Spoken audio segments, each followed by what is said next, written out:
오늘 우리가 보고 있는 말씀은 전도서 8장 말씀입니다. 오늘 본문에서는 과연 하나님께서 이 세상을 정말 정의롭게 다스리고 계시는가, 공의로 다스리고 계시는가 라는 그런 질문에서부터 시작을 하게 되죠. 우리가 교회 밖을 벗어나서 세상을 바라보면 세상의 모든 사람들이 마치 한탄하듯이 하는 이야기가 뭐냐면 세상이 왜 이 모양이야? 세상이 왜 이래야 돼? 라는 것이죠. 불의한 자가 정말 잘 먹고 잘 사는 모습들, 정말 성실하게 또 의인처럼 때로는 하나님의 말씀을 지키면서 성경대로 살려고 하는 사람들은 또 질병에 의해서 빨리 죽기도 하고 또 원치 않는 사고를 당해서 어려움을 겪기도 하고, 아니 이런 어려움은 저 못된 인간들이, 저 악한 사람들이 당해야 되는데 어떻게 얼굴에 철면피를 깔고 그렇게 떵떵거리면서 저렇게 살 수 있을까? 그러니까 우리가 하나같이 하는 말이 세상은 왜 이 모양이야? 라고 얘기를 하고 있는 것이죠.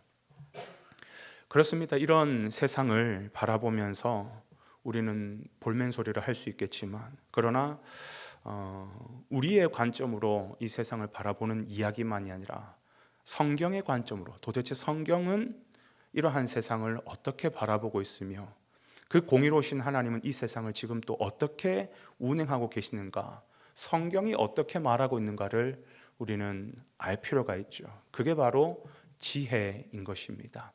그래서 1절에 보면 누가 지혜자와 같으며 누가 사물의 이치를 아는 자이냐, 사람의 지혜는 그의 얼굴에 광채가 나게 하나니 그의 얼굴에 사나운 것이 변하느니라. 그러니까 참된 지혜를 깨닫게 되면 지금까지 볼멘소리, 세상이 왜 이래, 이 더러운 세상, 그러면서 얼굴에 막 가득 수심이 차가지고 또 이렇게 뭔가 얼굴빛이 사나운데, 성경을 통해서 지혜를 깨닫게 되면 이 사나운 게 변한다, 그렇게 표현하고 있죠. 이래서 세상이 이렇게 돌아가는 거구나. 이것이 다 하나님의 공의 속에, 정의로움 속에 운영되고 있는 거구나. 지혜를 깨달으려면요, 세상 학문이 아니라, 철학이 아니라, 세상 어떤 누군가에게서 배우는 것이 아니라 참된 지혜인 하나님의 말씀, 특별히 이 전도서를 통해서 우리는 깨달아야 되는 것이죠. 성경은 이 세상을 이렇게 바라봅니다. 첫 번째, 선악이 뒤바뀌어 있다라는 거예요. 우리가 보고 있는 것이 사실이다라는 것입니다. 여러분, 인과응보라는 단어가 있죠. 행한 대로 보응한다라는 뜻입니다. 성경도 똑같이 얘기합니다. 무엇을 심든지 심은 대로 거두게 된다, 이렇게 말합니다. 그러나 현실은 그렇지 않잖아요. 14절 보니까 뭐라고 합니까? 악인이 의인 대접받기도 하고 또 반대로 의인이 악인 대접을 받기도 하고, 악인들이 심각한 죄를 범했는데도 불구하고 그 행사가 막 형통하는 걸 보니까 막 화가 나죠, 그죠? 근데 성경은 이런 세상에 대해서 인정을 합니다. 그러니까 이게 또 딜레마죠, 그죠? 심은 대로 거둔다 그랬는데 왜 죄를 심은 사람이 더 잘 될까? 이게 성경은 딜레마로 그대로 인정을 하고 있습니다. 두 번째, 그렇다면 모든 것을 공정하게 심판하실 하나님은 지금 뭐 하고 계시는가? 어떻게 하고 계시는가? 속히 형벌을 내리시지 않고 계신다라고 성경은 이야기합니다. 왜 그럴까? 하나님은 우리를 도와주시는 분이시고 또 선악간에 심판하시는 분이신데 왜 주저하고 계실까? 왜 속히 그 일을 행하고 계시지 않을까? 세 번째, 성경은 이러한 세상에 대해서 살아갈 때 이성을 가지고만 살아가는 것이 아니라 믿음을 가지고 살아가야 된다라고 얘기하고 있습니다. 이러한 불의에 대해서 그 시작이, 먼저 성경은 뭘 얘기하고 있냐면 그 시작이 인간의 연약함과 인간의 범죄에 의해서 시작되었음을 겸허히 인정하라라고 우리에게 말합니다. 그러니까 나는 잘못 없는데요, 이게 아니라 내가 죄인이구나, 나의 죄에서부터 이 모든 것들이 시작이 되었구나, 세상 모든 사람들이 인정해야 될 부분이라고 딱 못을 받고 시작을 하는 것입니다. 그렇기 때문에 그런 너희의 노력으로 이 세상의 불의를, 부조리를 해결할 수 없다라는 것입니다. 그 다음 성경은 뭐라고 얘기하냐면 그래서 하나님께서 이 땅을 구원하고 심판하고 이 땅을 회복시킬 예수 그리스도를 보내주셨다 라고 얘기를 하고 있는 것이죠.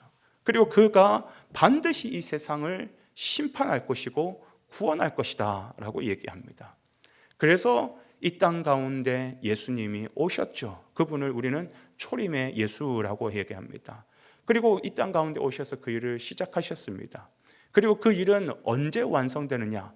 주님 다시 오시는 그날 재림 때에 그 일이 완성이 될 것입니다. 그렇기 때문에 그 사이에 끼어 있는 이 시대는 아직까지 선악이 공존합니다. 선악이 공존하기 때문에 때로는 악한 사람이 형통할 수도 있고 선한 사람이 때로는 억울함을 당할 수도 있고 그런 일이 분명히 일어날 수 있습니다. 왜 그러냐? 이게 굉장히 중요한 거죠. 왜 그러냐? 한 영혼이라도 돌아오기를 원하는 우리 주님의 마음이기 때문이에요. 그래서 주님이 재림하시는 것을 더디 오시는 거죠.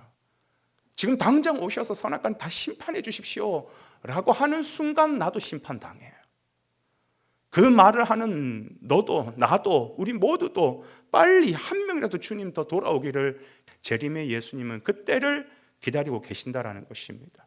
그렇기 때문에 성도는 어떻게 살아야 됩니까? 제일 먼저 주님 내가 죄인이었는데 그 예수 그리스도 안에서 내가 회복되었음을 고백합니다. 그리고 나도 역시 주님 모르고 살았을 때가 있었는데 그렇게 살아가는 사람 내 주변에 너무나도 많은데 그 사람들 복음 전하는 인생 살겠습니다. 그리고 이러한 세상의 부조리 앞에서 똑같이 원망 불평하는 것이 아니라 믿음으로 이 세상 살아가겠습니다. 주님 오실 것이니 내가 그 믿음으로 살겠습니다 라고 믿음으로 반응하며 사는 것이 성도의 삶이라는 것이죠. 여러분, 하나님께서 행하신 그 수많은 일들은요 아직 재림의 예수만 아직 남겨두고 있지 그 전에 나오는 하나님의 수많은 처리하신 일들은요 다 심은 대로 거두게 하시는 방법이셨습니다. 죄를 죄로 심판하시고 선을 선으로 심판하셨습니다.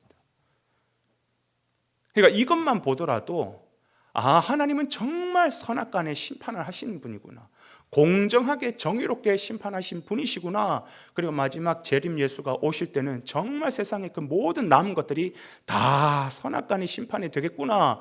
우리 앞에 성경에 기록되어 있는 하나님께서 행하신 그 일들을 보면서 우리는 믿음을 가지고 그렇게 살아야 되는 것이죠.